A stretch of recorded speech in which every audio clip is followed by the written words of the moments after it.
Hello every one. இப்போ நம்ம Microsoft எக்ஸலில் data entry form பற்றி பார்க்கலாம். அதுக்கு முன்னாடி யாராவது சப்ஸ்கிரைப் பண்ணலன்னா சப்ஸ்கிரைப் பண்ணிக்கோங்க, ஆல் நோட்டிஃபிகேஷன் எனேபிள் பண்ணிக்கோங்க, லைக் அண்ட் ஷேர் பண்ணுங்கள். ஃபார் எக்ஸாம்பிள், இப்போ சைட் ஹெட்டிங்ஸ் இருக்குது. இந்த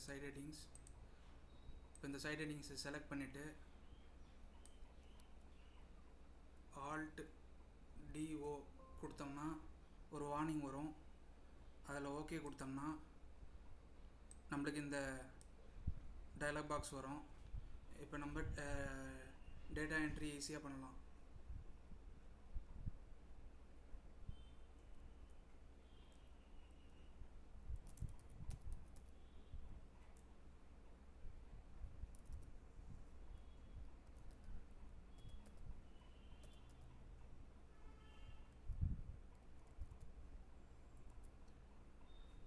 அடுத்தடுத்து டேட்டா என்ட்ரி ஆகிறதுக்கு என்டர் கீ கொடுக்கலாம்.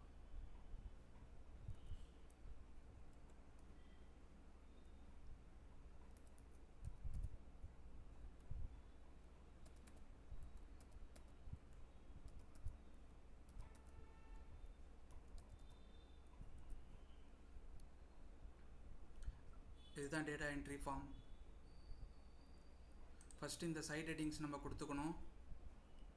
கொடுத்ததுக்கப்புறம் இந்த செலக்ட் பண்ணிவிட்டு ஆல்ட் டிஓ கொடுத்தோம்னா நம்மளுக்கு இந்த டயலாக் பாக்ஸ் வந்துடும். டேட்டா என்ட்ரி ஃபார்மோட டயலாக் பாக்ஸ்.